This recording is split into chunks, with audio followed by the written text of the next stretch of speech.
오늘의 주요 뉴스입니다. 정부 자문기구에서 국민연금 개혁안을 내놨습니다. 기금 소진 시점을 늦추려고 보험료를 더 내고 연금을 더 늦게 받는 방향입니다. 어제부터 무기한 단식에 들어간 이재명 더불어민주당 대표가 일정상 우선 4일 오전에 조사를 받겠다고 했지만 검찰이 거부했다고 말했습니다. 국민의힘은 조사를 받는 것이지 소풍을 가는 게 아니라며 오전 조사만 받겠다고 한 이 대표를 비판했습니다. 검찰이 지난 2019년 2,500억 원대 환매 중단 사태를 일으킨 장어원 디스커버리 자산운용 대표를 피의자 신분으로 불러 조사했습니다. 장 대표는 펀드 자금 불법 운용 혐의를 받고 있습니다. 부산에 있는 한 목욕탕에서 불이 난 뒤 원인을 밝혀지지 않는 2차 폭발로 구청장과 소방관 등 21명이 다쳤습니다. 경찰과 소방본부가 현재 정확한 경위를 조사 중입니다.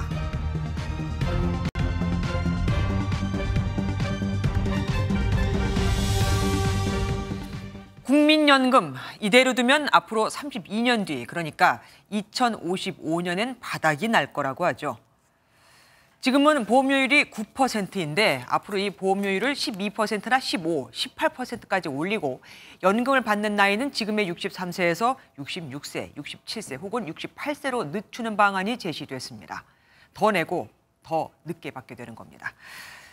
더 내는 것도 힘들겠지만 퇴직 후 연금을 받기까지 시간이 길어지면 그 사이 수입이 없는 수급 예정자들은 더 힘들어지겠죠.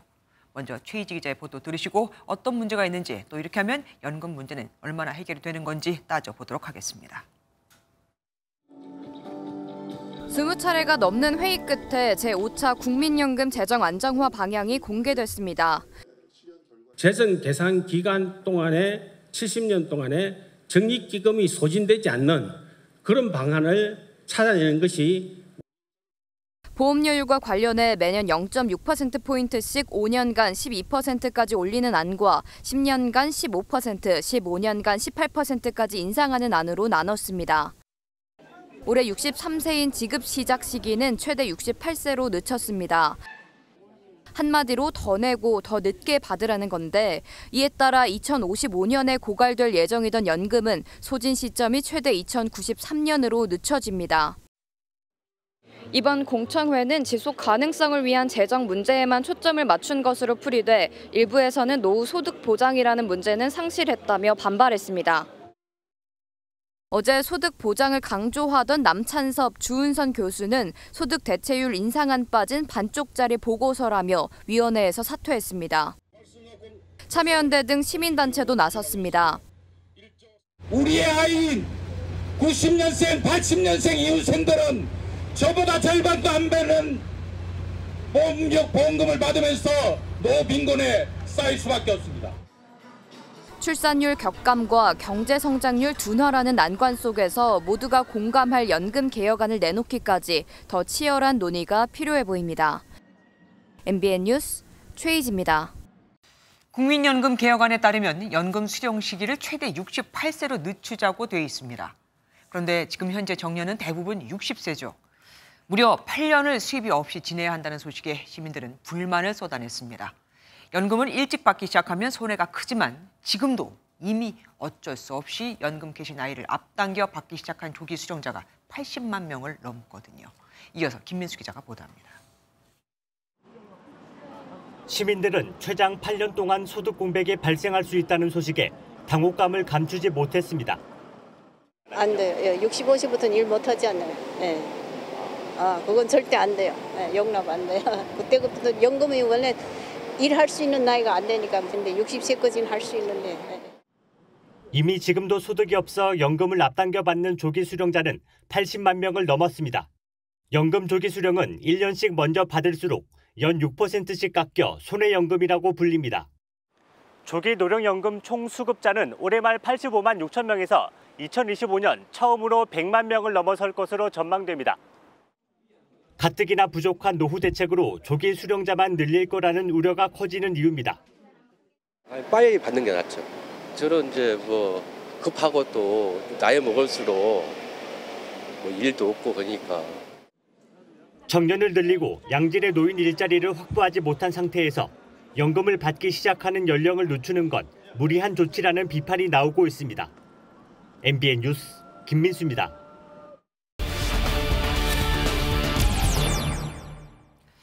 역대 정부의 수건 사업이었지만 사실 연금 개혁은 계속 실패해 왔습니다. 이번엔 될까요? 사회정책부 최동희 기자와 자세히 알아보겠습니다. 어서 오십시오. 연금 개혁 밑그림이 드디어 나왔습니다. 참 쉽지 않은 문제예요. 문제의 시작은 수입보다 지출이 많다는 데 있습니다. 돈을 내는 사람은 점점 줄어드는 반면에 받는 사람과 받는 기간은 늘고 있다는 겁니다. 그렇죠. 바로 저출산 고령화 현상 때문인데 이 출산율 하락은 가입자 감소로 이어져 보험료 수입이 줄어들게 되고 기대 수명 증가는 연금 받는 기간을 늘려 지출이 많아지게 되는 구조입니다. 경기도 예전 같지 않아서 소득에 비례해 내는 보험료도 정체되고 있습니다. 이 추세라면 2041년부터는 지출이 수입보다 많아지게 되고 2055년이면 고갈됩니다. 네. 문제는 고갈 시점이 예측보다 빨라지고 있다는 겁니다. 이 같은 위기의식에 정부도 대책에 대한 의견은 분분하지만 개혁이 필요하다는 데엔 국민적인 공감대가 형성돼 있다 보고 연금 개혁을 노동, 교육과 함께 3대 개혁 과제로 꼽고 서두르는 걸로 보입니다.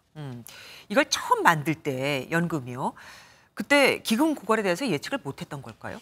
사실 출발부터 예견돼 있던 상황이었습니다. 이 국민연금이 낸 돈의 2배 이상을 받는 구조이기 때문인데요. 그렇죠.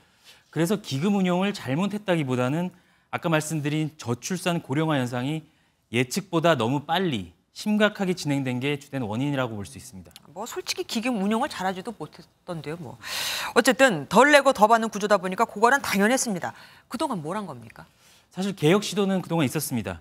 1997년과 2007년 모두 2차례 있었는데 당시 받는 돈을 줄이고 받는 시기를 늦췄는데 빠른 인구 구조 변화 탓에 큰 효과는 보지 못했습니다. 네. 이후엔 더 내고 덜 받는 방안이 제시됐지만 더 내는 부분만 받아들여졌고요. 네. 아무래도 덜 받는 것에 대한 반발이 컸기 때문으로 보입니다.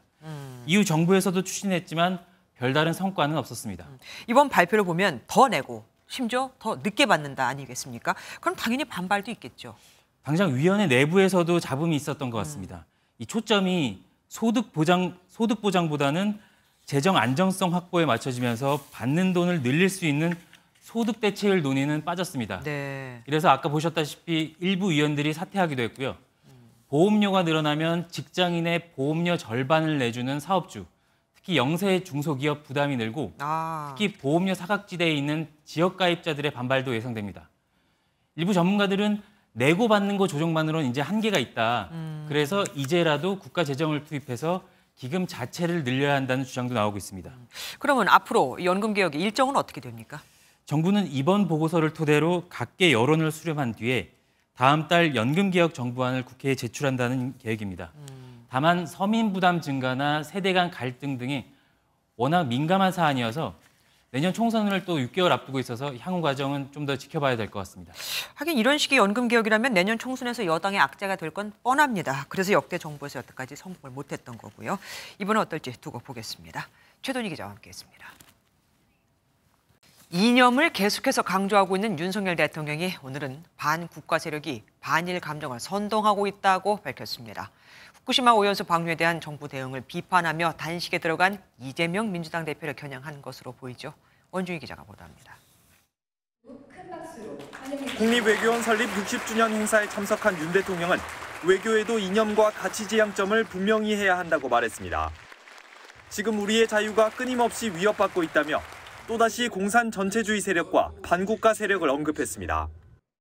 아직도 이 공산 전체주의 세력과 그 기회주의적 추종 세력 그리고 반국가 세력은 반일 감정을 선동하고 한미일 협력 체계가 대한민국과 국민을 위험에 빠뜨릴 것처럼 호도하고 후쿠시마 오염수 방류와 한미일 삼각연대를 비판하는 야권과 단식 농성에 돌입한 이재명 대표를 겨냥한 것으로 보입니다.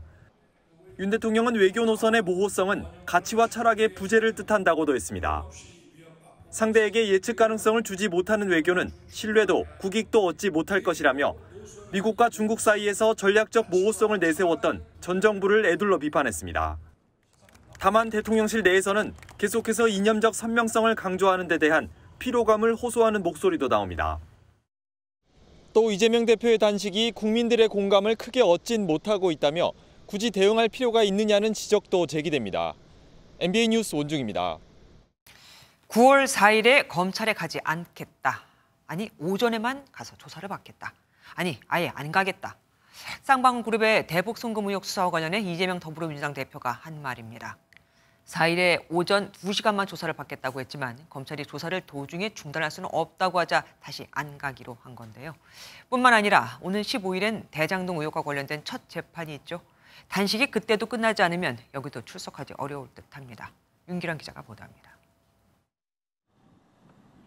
수원지검은 어제 이재명 더불어민주당 대표에게 국회 본회의 일정이 없는 4일, 다음 주 월요일에 출석해 조사를 받으라고 요구했습니다.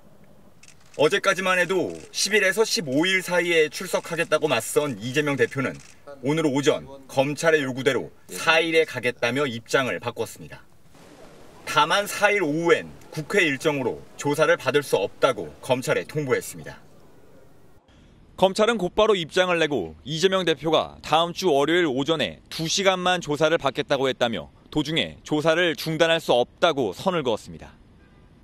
검찰은 준비된 전체 조사를 진행하겠다며 장시간 조사를 예고했습니다.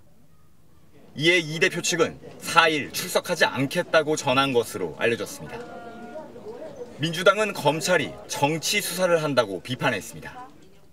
진실을 밝히는 것에는 관심 없고 오직 정치 수사로 이 대표와 민주당의 흠집을 내겠다는 의도 외에는 다른 해석이 어렵습니다. 반면 국민의힘은 검찰에 나들이 가는 게 아니라며 이 대표를 비난했습니다. 어느 국민이 내가 2시간만 조사받고 나오겠다고 할 수 있는 특권이 있는지 스스로 잘 돌아보시기 바랍니다. 소환 조사를 놓고 이재명 대표와 검찰 간 힘겨루기가 이어지는 가운데 여야 공방도 격해지는 모양새입니다. MBN 뉴스 윤기란입니다. 더불어민주당 이재명 대표의 무기한 단식 이틀 차입니다. 정치부 이병주 기자와 더 얘기 나눠보겠습니다. 어서 오십시오. 먼저 이 대표의 단식 상황부터 좀 말씀해 주세요. 네, 이재명 대표 단식에 앞서서 단식이 일정에 차질이 가지 않도록 하겠다 이렇게 강조를 했었거든요. 그래서 오늘은 1박 2일 밤샘 의총 마무리 자리는 물론 아침 최고회의, 정기국회 개회식 등 일정을 소화했습니다. 일정이 없을 때는 국회 본관 앞에 차려진 천막 자리를 지켰는데요. 단식할 수밖에 없는 이유를 재차 밝혔습니다. 정상적인 국정으로 돌아갈 수 있다면 할 수 있는 무슨 일이든지 다 하겠다는 말씀을 다시 한번 드립니다. 오늘 오후엔 문재인 전 대통령과 통화도 했다고 하더라고요. 네, 오늘 오후 3시쯤이었습니다. 당의 원로로서 당 대표의 결단을 응원하는 차원이란 설명입니다. 네. 표면적으로는 이런 이유를 들었는데 윤석열 정부에 대한 비판이 더 눈에 띄는 게 사실입니다. 윤석열 정부의 폭주가 너무 심해 제1야당 대표가 단식하는 상황이 염려스러워 전화드린다. 건강 잘 챙기셔라. 네, 문 전 대통령은 최근 SNS를 통해서 홍범도 장군 흉상 철거 움직임과 잼버리 책임 공방에 한마디 했었는데요. 민주당의 단합을 고려한 게 아니냐는 관측이 나옵니다. 그런데 외부에서는 물론이고 당 내에서조차 이 대표가 단식을 하는 게 본인의 사법 리스크를 피하기 위한 거다. 이런 의심의 누처리가 분명히 있습니다. 네, 오늘도 국민의힘은 그런 주장했습니다. 사법 처리 회피용이자 내분 차단용 단식, 당권 사수를 위한 단식이라며 깎아내린 겁니다. 곡기를 끊을 것이 아니라 정치를 그만둬야 할 사람입니다. 검찰 출석을 회피하기 위한 간헐적 단식쇼로. 민주당 내부에서도 단식의 명분을 모르겠다, 자신을 지키기 위한 단식 아니냐는 지적이 나옵니다. 사실 뭐 들어도 정확한 메시지를 알기가 어렵더라고요. 어제 보니까. 그러면 단식의 배경 다시 한번 좀 짚어주시죠. 네, 먼저 시기적으로 살펴볼 필요가 있는데요. 지금 본인의 사법 리스크 재점화와 김남국 사태 등으로 리더십 위기가 거론됐었습니다. 네. 실제 오늘 공개된 여론조사를 보면요. 민주당 지지율이 27%로 윤석열 정부 들어선 이후 최저치를 기록했습니다. 네. 체포동의안 표결 자체가 당의 분열을 가져올 수 있는 만큼 미리 총구를 밖으로 돌려 당내 단합을 노리려 한다는 분석입니다. 체포동의안 표결 같은 경우는 정말 민주당 최대 현안 아니겠습니까? 이 단식이 영향을 미칠까요? 당연하겠지만 이재명 대표 측은 이번 단식하고 체포동의안 표결 전혀 무관하다는 입장입니다. 지난 6월에 불체포 특권 포기 선언을 이미 했던 만큼 그 원칙에는 한치의 변화가 없다고 강조를 했거든요. 네. 하지만 이렇게 정권의 결사항쟁하는 순수한 목적이라는 주장을 내세운 건데 현재 시점에서 표결 과정에 비명계 취재해 보면 좀 다른 목소리가 나옵니다. 굶기까지 한 사람의 찬성표를 과연 던질 수 있겠냐며 영향이 있을 수밖에 없다는 설명입니다. 동정표가 어쨌든 좀 더 생길 것이다. 실제 체포동의안이 국회로 와봐야 알겠습니다. 지금까지 이병주 기자와 함께했습니다. 검찰이나 법원에서 거짓 진술을 하거나 증인의 입을 틀어막는 등의 행위를 사법방해라고 하죠. 재판에 영향을 미치는 게 굉장히 큰데 비해서 사실 처벌되는 경우는 적습니다. 아니 거의 없다고 해도 과언이 아닐 정도죠. 그래서 국회에서 사법방해죄를 새로 만드는 법안을 논의 중인데 법무부가 여기에 찬성 의사를 밝혔습니다. 이혁근 기자가 단독 보도합니다. 지난달 대북 송금 재판이 파행을 거듭하자 한동훈 법무부 장관은 이재명 더불어민주당 대표를 겨냥한 발언을 했습니다. 보스에게 불리한 법정 진술하는 걸 막으려고 부하 입막으려는 거는 마피아 영화에서나 나오는 극단적인 증거인멸 시도이고 사법방해입니다. 국회에는 수사나 재판을 방해하면 5년 이하의 징역이나 1,500만 원 이하의 벌금에 처하는 법안이 발의돼 있습니다. 허위 진술이나 허위 증거 제출, 또 증인의 출석을 방해하는 여러 가지 행위들, 이런 부분에 대해서는 현재 우리나라가 처벌 규정이 없습니다. 이에 대해 법무부는 입법 취지에 공감한다며 이견이 없다는 의견을 국회에 낸 것으로 확인됐습니다. 미국, 독일 등이 사법방해를 처벌하고 있고 유엔 협약에도 규정돼 있는 세계적 기준이라는 이유입니다. 지난 정부 법무부가 사법방해 구성 요건에 대한 보완 검토가 필요하다고 했던 것과 달리 적극적인 모습입니다. 민주당은 우려를 나타내고 있습니다. 본류의 수사를 하기 전에 그 주변 사람들을 어떻게 보면 압박할 수 있는 수단으로 이 사법방해죄가 남용될 수도 있겠다라는 걱정이 듭니다. 민주당은 법안 자체가 이재명 대표의 사법방해 프레임을 강화하는 것이라고 보고 있어서 논의 과정에서 여야 공방이 예상됩니다. MBN 뉴스 이혁근입니다. 무려 2,500억 원이라는 큰 피해를 낸 디스커버리 펀드 사건을 수사 중인 검찰이 장하원 디스커버리 자산운용 대표를 소환했습니다. 장 대표의 항소심 사건과는 별개로 검찰은 자본시장법 위반 혐의 등도 들여다보고 있습니다. 일명 돌려막기 같은 것을 했다는 의혹입니다. 신영빈 기자입니다. 장하원 디스커버리 자산운용 대표가 서울 남부지검에 출석해 피의자 신분으로 조사받은 사실이 뒤늦게 확인됐습니다. 금융감독원이 3대 펀드 사건 추가 검사 결과를 발표한 지 일주일 만입니다.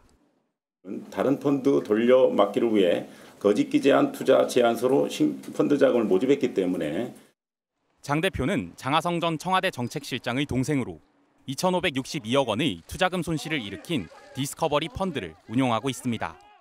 투자금 돌려받기를 인정합니다. 대방역 펀드 특혜 피해자들에게 하실 말씀 있으신가요? 검찰은 항소심이 진행 중인 사건과는 별개로 디스커버리가 모집한 펀드 자금을 사전에 약속하지 않은 곳에 투자하거나 자금을 돌려막는 등 불법 운용했다는 의혹을 살펴보고 있습니다. 또 앞서 디스커버리 펀드 자금 일부가 서울주택도시공사 사업에 흘러들어간 것으로 보고 지난 7월 디스커버리 사무실과 공사를 압수수색했습니다. 당분간 금감원의 재검사 결과와 검찰 수사 향방에 따른 정치권의 파장이 불가피해 보입니다. MBN 뉴스 신영빈입니다. 오늘 오후 부산에 있는 목욕탕에서 폭발과 함께 불이 났습니다. 다행히 쉬는 날이라 손님은 없었는데 화재 진압 중에도 폭발이 또 이어져 소방관과 경찰관 등 20여 명이 다쳤습니다. 당시 아찔한 폭발 장면이 지금 보셨죠? CCTV에 그대로 찍혔습니다. 박상호 기자입니다. 부산의 한 주택가입니다. 갑자기 한 건물에서 거대한 불길이 솟구쳐 나옵니다. 부산의 한 목욕탕에서 폭발과 함께 불이 난 건 오늘 오후 1시 40분쯤입니다. 빵 소리가 너무 심해가지고 놀래서 쫓아놓으니까 연기 팍 트이면서 대문하고 다 날라오. 20여 분 만에 큰 불길은 잡았습니다. 그런데 예기치 않은 순간 내부에서 또 한 번 폭발이 일어납니다. 목욕탕 주변으로 몰려든 사람들이 혼비백산 달아납니다. 불이 난 목욕탕은 오늘 영업을 하지 않아 손님 피해는 없었습니다. 하지만 갑작스러운 폭발로 현장에 있던 소방대원과 경찰관 등 20여 명이 다쳐 병원으로 이송됐습니다. 빠져만 사람이 막 이게 막 흥하니까 이게 옷이 다 타부는 거 없고 막 이래가 막 뜨겁다고 달리고 소방관 앞에 한 사람이 누구가 이래가 때려가 막 샀고. 아직 화재 원인은 밝혀지지 않았습니다. 지금 정확한 폭발 지점은 알 수가 없는 상태고요. 연료 탱크로 추정되는 어떤 그런 물체가 보이고 그쪽을 중점적으로 진압을 했습니다. 소방당국은 혹시 모를 상황에 대비해 주변을 통제하고 건물 내부에 연기와 물을 다 빼내는 대로 원인 조사에 착수할 계획입니다. MBN 뉴스 박상호입니다. 어제 또 새마을금고에 강도가 들었습니다. 불과 3시간 만에 잡힌 범인은 40대 남성이었는데 빚 때문에 범행을 저질렀다고 했죠. 왜 이렇게 요즘 소규모 금융기관이 범죄의 표적이 되고 있는 걸까요? 시중은행과 달리 이런 곳은 경비 인력 배치가 의무가 아닙니다. 심우영 기자가 취재했습니다. 헬멧을 쓴 남성이 천천히 도로를 건너 새마을금고로 들어갑니다. 2분 10초 뒤 남성은 한 손에 가방을 든 채 새마을금고에서 뛰쳐나와 달아납니다. 어제 오후 4시 20분쯤 경북 칠곡군의 한 새마을금고에서 현금 2천만 원을 빼앗아 도주한 피의자입니다. 불과 3시간여 만에 붙잡혔는데 범행 당시 새마을금고에는 청원경찰이 없었습니다. 직원이 이제 2명 정도 근무하는 곳이고요. 청원경찰도 없고 그런 건 저희도 이제 인정을 하는데 무인경비 시스템 있지 않습니까? 저는 기본적으로 다 갖추고 있기는 하거든요. 지난달 대전의 한 신협에선 흉기를 든 강도가 3,900만 원을 빼앗아 해외로 달아났습니다. 올해 초 충남 공주에서도 강도가 현금을 훔쳐 달아나다 직원들에게 붙잡혔습니다. 세 곳 모두 청원경찰이 없고 2-3명의 직원이 전부다 보니 쉽게 강도의 표적이 된 것으로 분석됩니다. 거기 경비 인력이 적기 때문에 범죄 발생의 성공률이 높다고 범죄자들이 생각하는 부분이 있는 것 같습니다. 그 경비 인력을 사전에 배치를 해서 안전 조치를 강화하는 것이 필요하다고 생각을 합니다. 시중은행과 달리 새마을금고 등은 경비 인력 배치가 의무가 아닌 권장 사항이기 때문입니다. 이 새마을금고는 손님과 직원들의 안전을 위해 이처럼 청원경찰을 배치했지만 대다수 소규모 금융기관은 인건비 탓에 배치를 꺼리고 있습니다. 실제로 전국 소규모 금융기관 5,400여 곳 중 절반 가까이는 경비 인력이 없습니다. 금융기관들도 이런 사실을 알지만 대책 마련이 쉽지 않습니다. 지역마다 법인이 다르고 비용 탓에 청원경찰을 두거나 시설을 바꾸기도 어렵습니다. 비용 문제죠. 1년에 약 4천만 원 더 나가거든요. 경비 때문에 그런 것들이 안 쓰고 있는 데가 많아요. 안전을 위한 지출은 무엇보다 우선시해야 하는 필수 비용이 되어야 하는 것 아닌지 다시 한번 생각해봐야 할 문제입니다. MBN 뉴스 심우영입니다. 중국인 남성이 환전상에게서 1억 원이 넘는 현금을 빼앗았다가 4시간 만에 붙잡혔습니다. 이틀 전엔 또 다른 외국인 2명이 또 다른 환전소에서 강도짓을 했었죠. 요즘 왜 이렇게 환전상을 노리는 범죄까지 기승을 부리는 걸까요? 여기에도 다 이유가 있었습니다. 이규영 기자가 보도합니다. 흰 반팔 티셔츠를 입은 남성이 여성을 따라 어딘가로 이동하더니 잠시 뒤 혼자서 녹색 봉투를 들고 골목길로 도망칩니다. 어제 오후 5시 40분쯤 서울 구로동에서 중국 국적 30대 남성 A씨가 환전을 하겠다며 환전상 B씨를 지하철역 앞으로 부른 뒤 B씨가 차에서 꺼낸 현금 1억 2천만 원을 들고 도주하는 모습입니다. 남성은 역 앞으로 나온 환전상에게 받은 현금을 확인하는 척하다 이를 그대로 들고 이곳 골목을 따라 도주했습니다. 곧이어 차를 타고 현장을 벗어난 A씨를 추적한 경찰은 범행 장소에서 20km 정도 떨어진 서울 자양동의 한 거리에서 A씨를 도주 4시간 만에 체포했습니다. 외국인 2명이 평택의 한 환전소를 침입해 1,000만 원을 갈취한 지 하루 만에 환전상을 노린 범죄가 또 발생한 건데 보안이 취약한 사설 환전소가 쉽게 범죄 표적이 되고 있습니다. 은행과 달리 청원경찰이나 경찰에 바로 신고하는 비상벨이 없는 데다 B씨처럼 외부에서 거래를 하는 경우도 많아 각종 범죄에 속수무책인 겁니다. 그냥 CCTV 하나 있고 금고 있고 뭔가 상대방을 위협할 만한 뭔가를 들고 오니까 불안하긴 하죠. 경찰은 A씨에 대해 절도 혐의로 구속영장을 신청할 예정이라고 밝혔습니다. 다만 훔친 금액에 대해 A씨와 B씨 진술이 엇갈리고 있는 만큼 자세한 사건 경위에 대해서는 추가로 조사할 방침입니다. MBN 뉴스 이규현입니다. 우리 국민 10명 중 7명 이상이 일본의 후쿠시마 오염수 방류에 반대한다는 시민단체의 설문조사 결과가 나왔습니다. 정부는 조사 문항의 객관성을 언급하면서도 일본이 계획과 다르게 오염수를 방류하면 국제 분쟁 절차를 밟겠다고도 밝혔습니다. 이혁재 기자입니다. 환경단체가 국민 1,000명을 상대로 일본 정부의 후쿠시마 오염수 방류에 대한 생각을 물었습니다.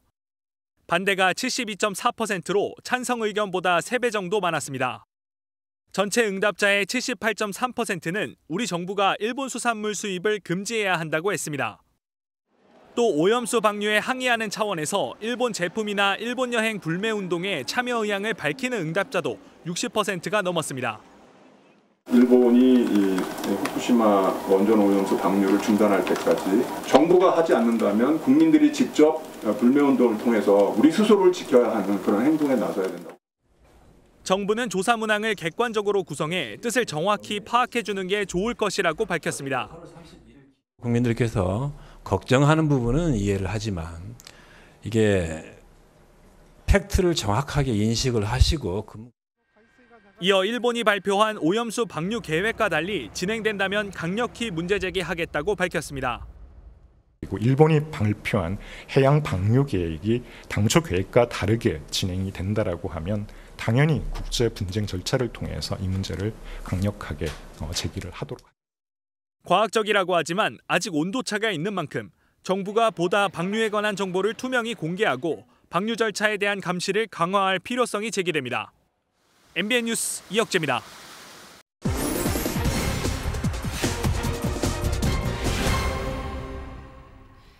요즘 휴대용 방사능 측정기를 찾는 분들이 늘고 있습니다. 개인이나 지자체 등 너나 할 것 없이요. 오염수 해양 방류에 대한 불안감 때문인데 이 측정기 믿을만 할까요? 버튼만 누르면 방사능 함량을 알려준다는 이 측정기의 성능. 윤현지 기자가 사실 확인해서 알아봤습니다. 오염수가 방류된 지난달 24일부터 휴대용 방사능 오염수 측정기에 대한 관심이 커지고 있습니다. 요새는 많이들 찾으시죠? 후쿠시마 오염수 방류된다고 하고 난 뒤부터 식품이나 이런 곳에 사용이 가능한지. 실제로 측정기를 구매해 직접 피폭 여부를 알아보는 영상이나 후기도 잇따르고 있습니다. 버튼 하나 누르면 측정 수치를 벗어나면 소리랑 불빛이랑 쭈꾸미 낚시가 하는데 그 위에다가 한번 측정해 보겠습니다. 그렇다면 가격과 종류도 다양한 이 휴대용 측정기가 피폭된 음식이나 수산물을 가려낼 수 있는 걸까요? 일단 휴대용 측정기로는 측정 대상만 골라질 수 없습니다. 예를 들어 생선 한 마리의 피폭 여부를 확인하려 해도 생선 표면뿐 아니라 주변 모든 방사능까지 측정돼 정확성이 떨어진다는 겁니다. 실제로 전문가용 방사능 장비는 휴대용 측정기와 달리 두꺼운 납 등으로 주변 환경을 완전히 차단시키고 있습니다. 시중에서 일상적으로 파는 일반인들한테 파는 거는 삭제를 할 수 있는 방법이 없기 때문에 만약에 그런 걸 하고 싶으면 수천만 원짜리 장비를 갖춰서 특히 식품 속 방사능은 극히 소량이라 이렇게 차폐 기능이 없고 센서 크기도 작은 휴대용으로는 측정이 어렵다는 게 전문가 설명입니다. 또 방사선 종류 중 감마선은 측정이 비교적 쉽지만 나머지 알파선과 베타선의 경우에는 민감도가 높은 장비로 오랜 시간 동안 측정해야 관찰이 가능합니다. 취재를 종합하면 휴대용 측정기로 식품 방사능을 측정할 수 있다는 이야기는 대체로 사실 아니므로 판명됩니다. 또 휴대용 측정기의 경우 방사능 에너지 분석 기능이 없기 때문에 너무 믿어서는 안 되겠습니다. 사실 확인 윤현지입니다. 검찰이 화천대유 대주주 김만배 씨와 인터뷰를 했던 신학림 전 언론노조 위원장을 수사하고 있습니다. 오늘은 압수수색도 했죠.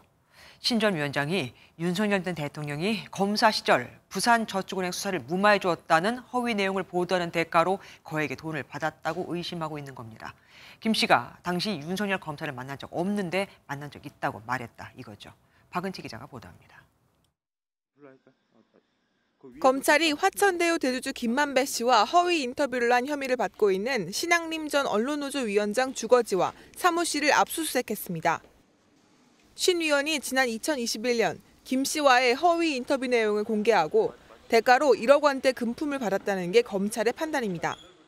당시 인터뷰에는 김 씨가 지난 2011년 부산저축은행 수사 당시 조우영 씨에게 박영수 전 특별검사를 소개해줬고 박 전 특검이 윤석열 당시 대검찰청 중수이과장을 통해 사건을 무마했다는 내용이 담겼습니다. 지난 대선을 앞두고 이 내용이 뉴스타파를 통해 보도되면서 민주당은 공세를 펼쳤습니다.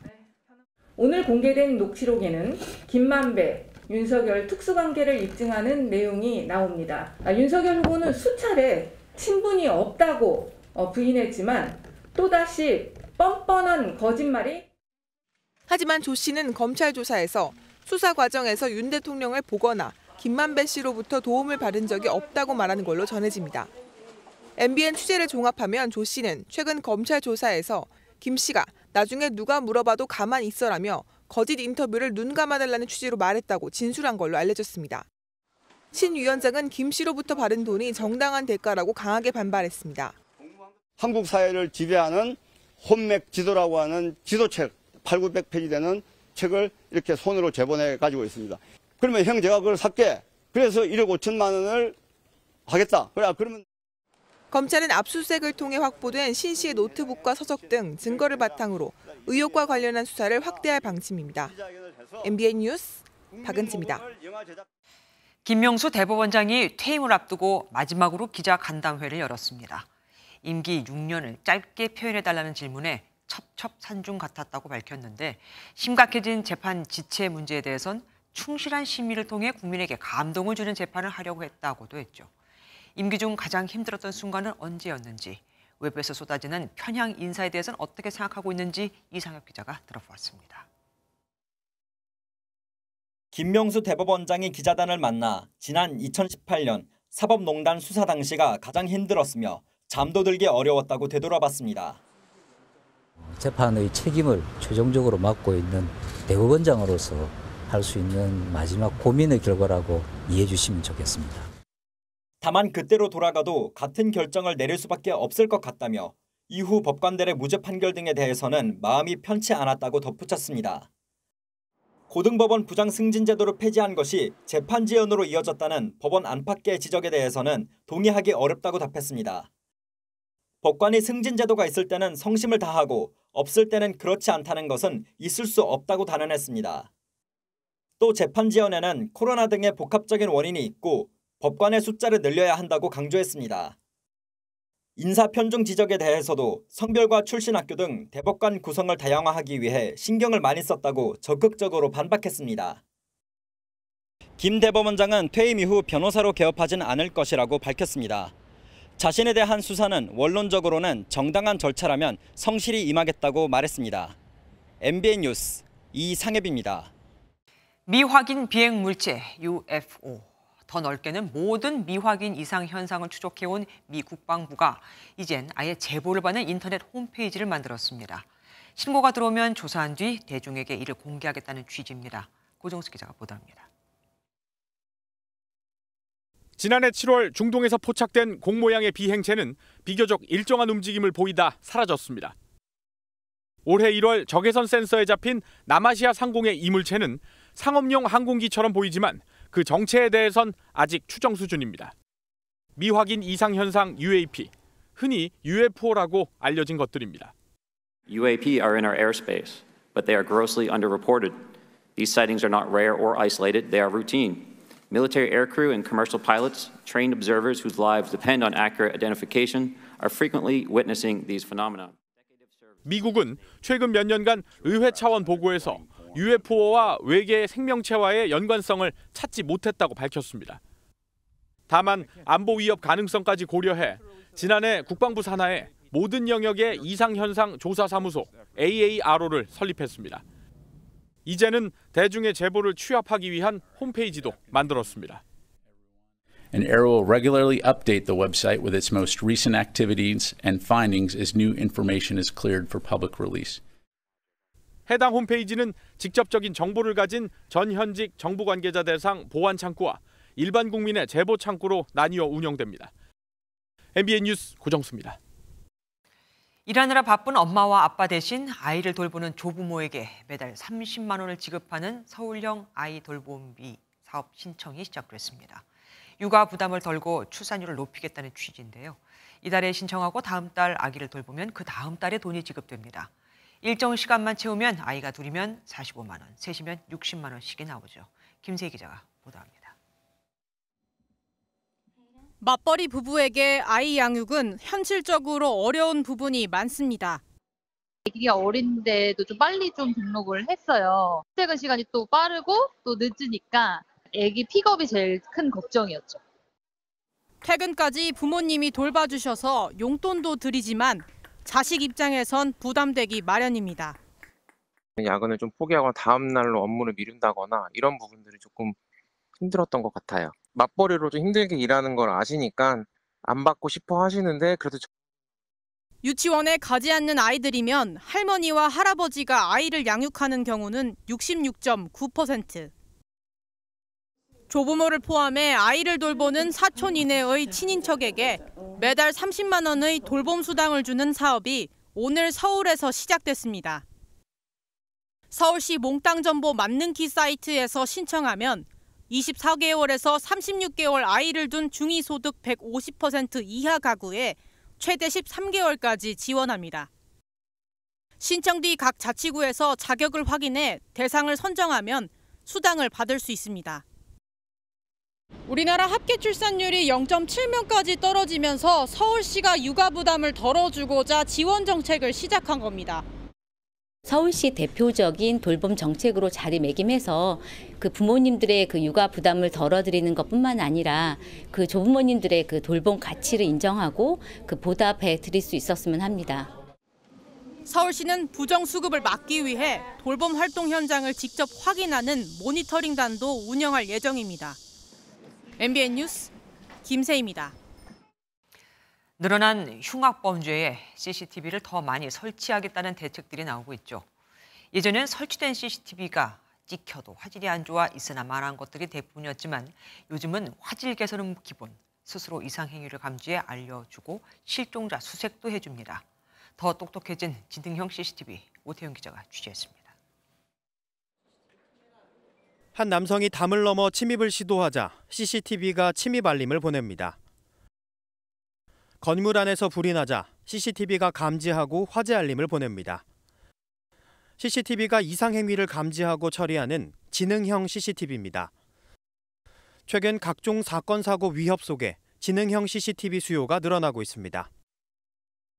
CCTV는 점점 더 진화하고 스스로 분석도 해서 실종자를 찾는 데 유용하게 쓰이는데요. 제 행적을 얼마나 잘 파악하는지 알아보겠습니다. 시간대와 성별, 인상착의, 체형 등을 입력하자 CCTV 7천여 대를 분석해 몇 분 만에 기자를 찾아냈고 동선까지 추적했습니다. 실제로 한 경찰서에서는 실종자 신고 접수를 받고 5분 만에 찾아내기도 했습니다. 1차적으로 AI가 먼저 우선 관제를 해서 관제 내용들을 관제 요원에게 우선 전달함으로써 관제의 생산성을 높일 수 있는. 지능형 CCTV는 그동안 상황을 10개 분야로 분류해 감지했는데 앞으로는 드론 화재 감시, 스토킹 예방, 치매 노인 수색 등으로 더 세분화될 예정입니다. 다만 AI로 영상 데이터를 학습해야 하는 지능형 CCTV에 필요한 데이터는 아직 부족한 상황입니다. 실제 CCTV로 촬영한 영상은 법적 제한으로 학습용으로 활용이 어려워 연출한 영상을 사용하고 있기 때문입니다. 범죄와 사고를 막는 지능형 CCTV를 더 똑똑하게 만들기 위해 규제 문턱을 낮추는 것도 검토할 필요가 있습니다. MBN 뉴스 오태윤입니다. 1983년 우리 기술로 처음 만든 반도체는 64kbit D램이었습니다. 오늘 삼성전자가 32기가 D램을 세계 최초로 개발했다고 발표했습니다. 기가는 킬로비트에 0이 6개 더 붙은 거죠. 40년 동안 늘어난 저장 용량이 무려 50만 배입니다. 김종민 기자가 보도합니다. 반도체 업황이 부진하지만 인공지능 등에 쓰이는 고사양 메모리 반도체는 수요가 늘고 있습니다. 실제로 DDR5 가격은 일반 메모리 반도체 가격과 달리 오히려 오르고 있습니다. 반도체 업계도 기선을 잡기 위해 치열한 경쟁을 펼치고 있습니다. HBM, DDR5 등 고부가가치 제품의 생산과 판매 비중 확대를 통해 당사 포트폴리오의 질적 개선을 기대하는 한편 삼성전자가 이 DDR5 반도체 32기가비트 용량을 업계 최초로 개발했다고 밝혔습니다. 1983년 삼성전자가 국내 최초로 D램을 개발한 지 40년 만에 용량은 50만 배 늘었고 지난 5월 16기가를 양산한 지 석 달 만입니다. 전력 소비도 10%가량 줄여 전력 효율이 중요한 데이터 센터 등에 적합하다는 설명입니다. DDR4에서 5로 시장이 전환되고 있기 때문에 시장을 선점한다는 건 전략적으로도 상당히 평가할 수 있는 부분이죠. 삼성전자는 올해 안에 양산에 들어가 프리미엄 메모리 시장 수요에 적극 대응할 계획입니다. 신제품 개발 소식에 삼성전자 주가도 6% 이상 오르며 7만 원대를 회복했습니다. MBN 뉴스 김종민입니다.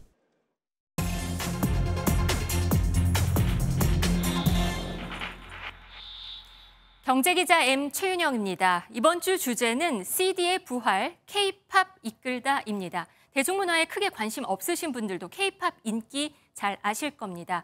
BTS의 군입대, 50-50 사건 논란에도 불구하고 한국뿐 아니라 해외에서도 인기는 계속되고 있습니다. 실제 기획사들의 해외 매출을 확인했더니 하이브는 상반기 매출 64%를 해외에서, JYP와 YG도 창사 이래 가장 높은 해외 매출 비중을 보였습니다. 특히 음반 수출이 눈에 띕니다. 올해 7월까지 2천억 원이 넘습니다. 최근 5년 수치를 보면 아주 가파르게 치솟았습니다. 재밌는 점은 이 음반 상당수가 CD입니다. CD 플레이어가 사라지는 이 시대에 왜 다시 부활한 걸까요? 현장 같이 가보시죠.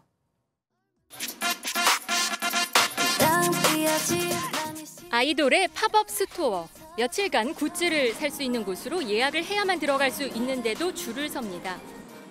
New jeans pants online are sold out, so we're trying to experience buying face to face in store. 내가 여기 왔다는 것처럼 이제 그렇게 의미를 남길 수도 있고 그거 차이인 것 같아요, 저는. 아이템 중 최고 인기는 CD입니다. 듣지도 않는 CD를 사는 이유는 안에 들어있는 사진, 포토카드, 일명 포카 때문입니다. 포토카드 같은 거 모으려고도 사는 것 같아요. 포토카드를 제일 좋아하죠. 그 포토카드로 만든 셀카랑 이렇게 찍어서 보낸 셀카는 또 다른 셀카니까. 다음 주 데뷔를 앞둔 K-팝 가수의 사진전에는 치열한 예약 끝에 찾는 해외 팬들이 눈길을 끌었습니다. Actually, in Thailand, there are a lot of K-pop fans, and K-pop artists are very popular in Thailand. They're good at singing, good at dancing. Yeah. 일명 포카, 포토카드인데요. 사진입니다.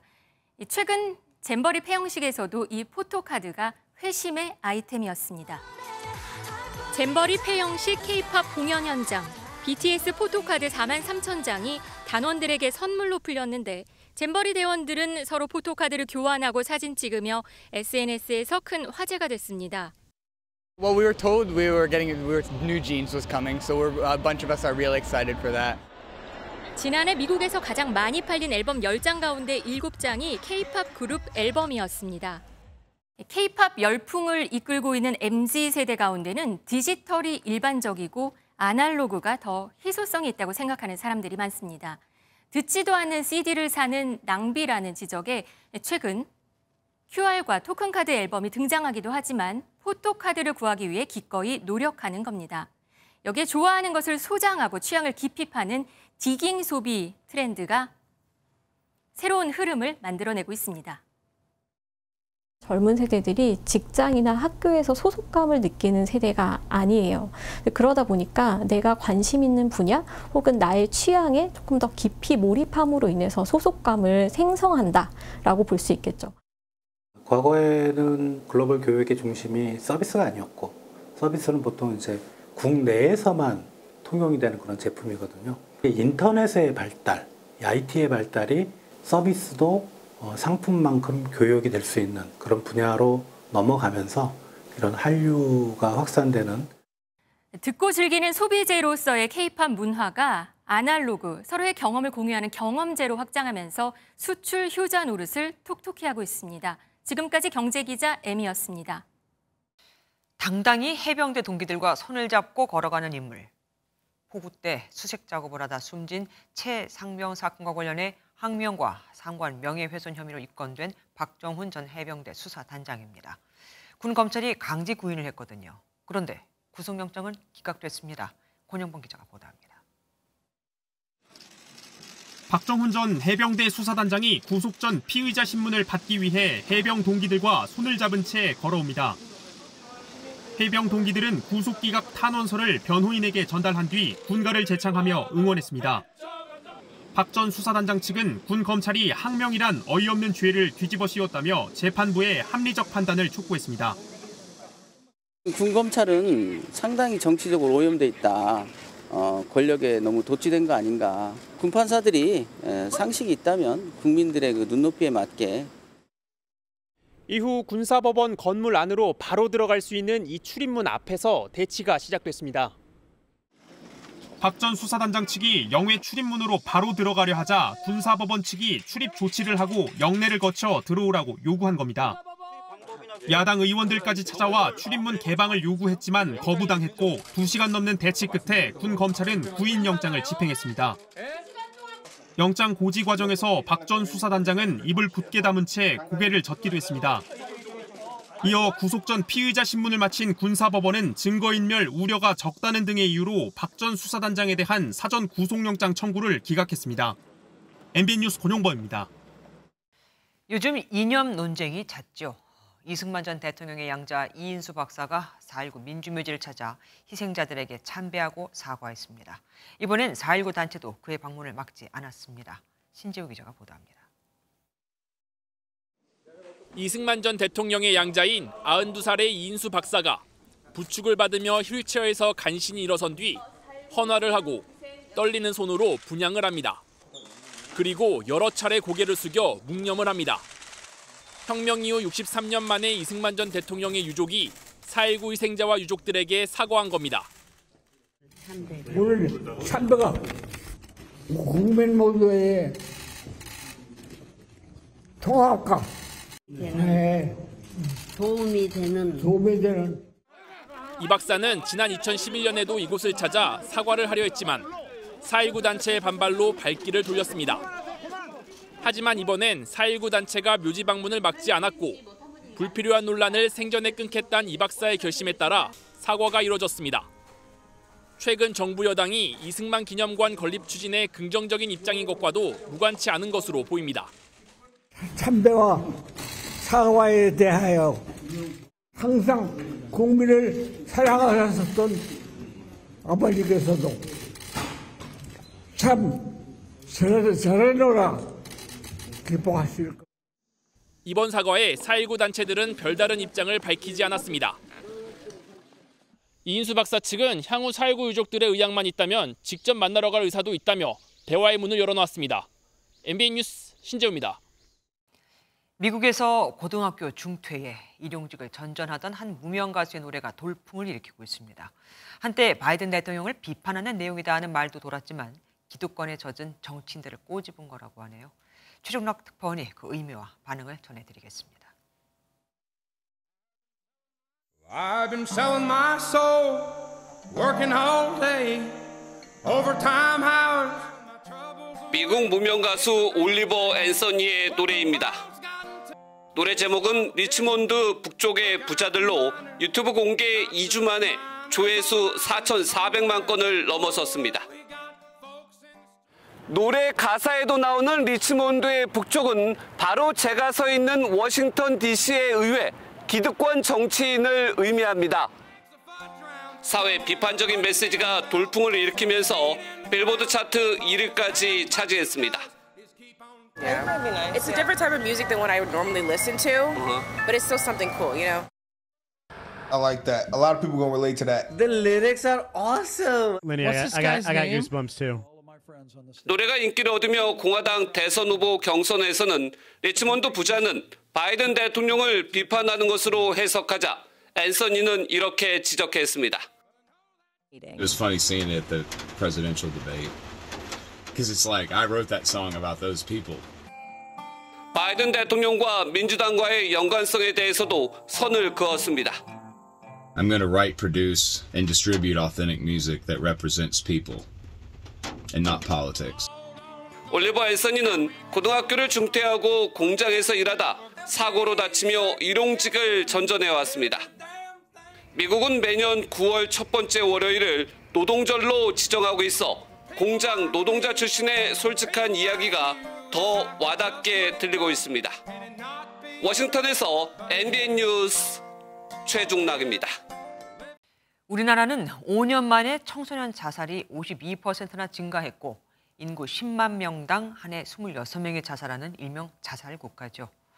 MBN이 오는 10일 세계 자살 예방의 날을 앞두고 싱가포르와 일본의 자살 대책을 국내와 비교해드리겠습니다. 오늘은 비슷한 나이의 친구, 그러니까 또래 상담을 정착시키고 부모 동의가 없어도 정신건강 평가를 받도록 한 싱가포르 사례부터 소개해드리겠습니다. 이혁준 기자가 현지 취재했습니다. 싱가포르에선 12살 때부터 18살 때까지 3차례에 걸쳐 우리나라의 대학 입시와 같은 시험을 칩니다. 지독한 경쟁 사회고 자살자 가운데 30살 미만은 4명 중 1명꼴로 비중이 큽니다. 자살을 죄악시하던 싱가포르에선 국가의 힘만으로는 해결이 어렵다는 걸 알고 서로가 서로를 살피는 자살 대책에 주력하기 시작했습니다. 싱가포르 중학교에선 학생들이 밤마다 행복 담당자를 뽑습니다.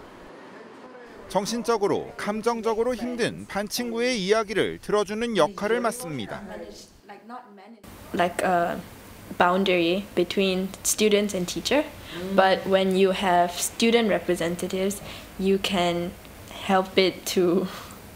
Maybe it's easier for the other students to come to you with their problems. 싱가포르 국립정신건강센터 내 4개의 리치팀이 전국 370개 학교를 지원하는데 또래 리더 육성은 이들의 주요 과제입니다. Especially a young person who's growing and developing his relationships. It's increasingly connected, but yet increasingly isolated through that connectivity. 국내에선 라이키 프로그램이 올해 3월 막 시범 사업을 시작했고 내년에나 50개교로 확대합니다.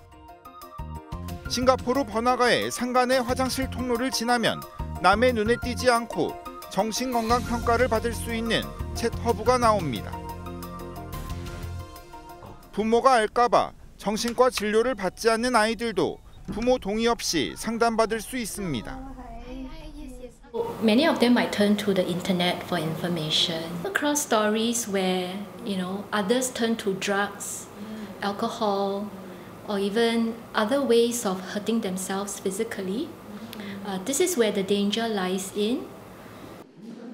반면 청소년 상담을 하는 국내 위 센터는 부모 동의 없인 어렵습니다. 우리나라의 자살률은 전 세계 8위, 싱가포르는 10만 명당 10명 미만으로 75위에 머물고 있습니다. 또래끼리 보살피고 청소년 맞춤형 상담 대책을 확대하는 싱가포르의 법은 우리에게 시사하는 바가 큽니다. 싱가포르에서 MBN 뉴스 이혁준입니다.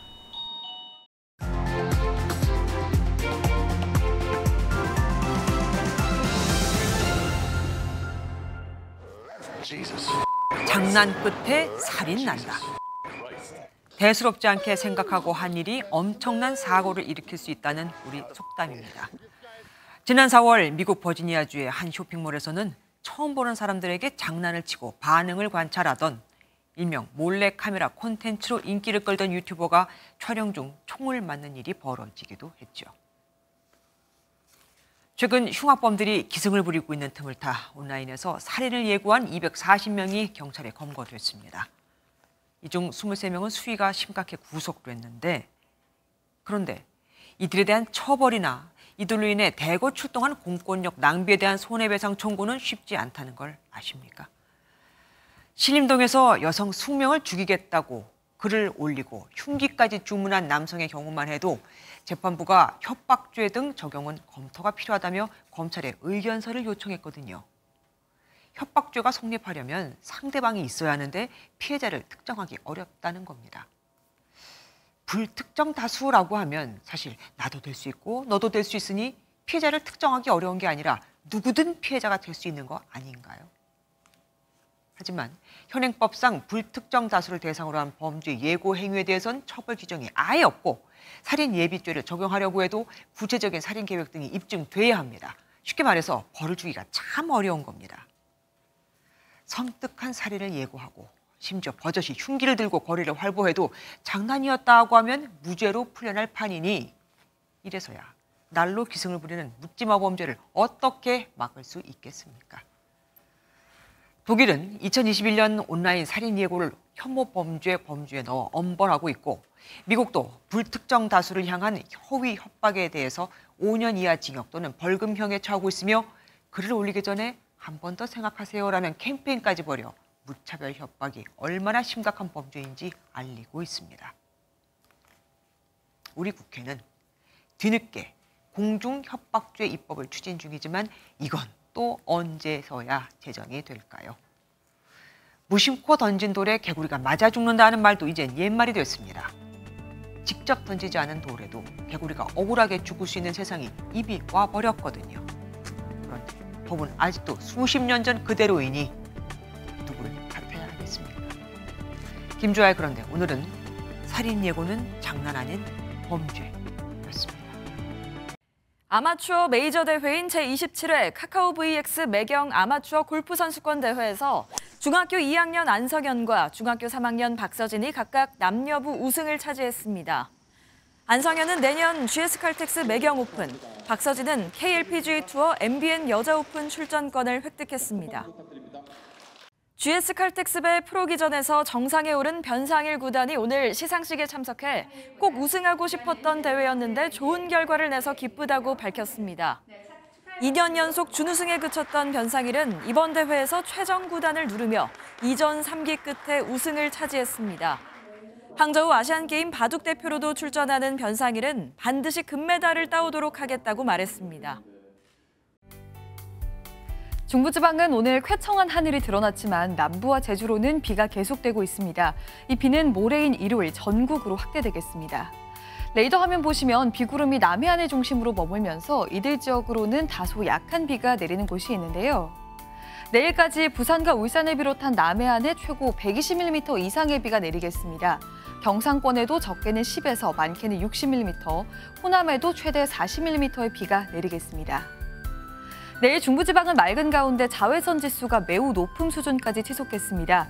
전국 내륙과 충남 서해안으로는 아침 안개가 자욱하겠습니다.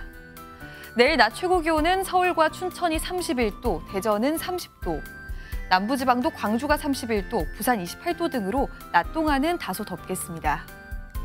다음 주 초까지 영동과 영남, 제주에는 비가 길게 이어지겠습니다. 날씨였습니다. 안녕하세요. 김주하입니다. 공정하고 신속한 MBN 뉴스, 유튜브를 통해서도 만나보실 수 있습니다. 특히 더 많은 뉴스와 라이브를 보고 싶으시다면 오른쪽을 눌러서 구독하시면 됩니다. 어렵지 않죠? 빠르고 정확한 뉴스로 계속 찾아뵙겠습니다. MBN 뉴스를 시청해주신 여러분 고맙습니다.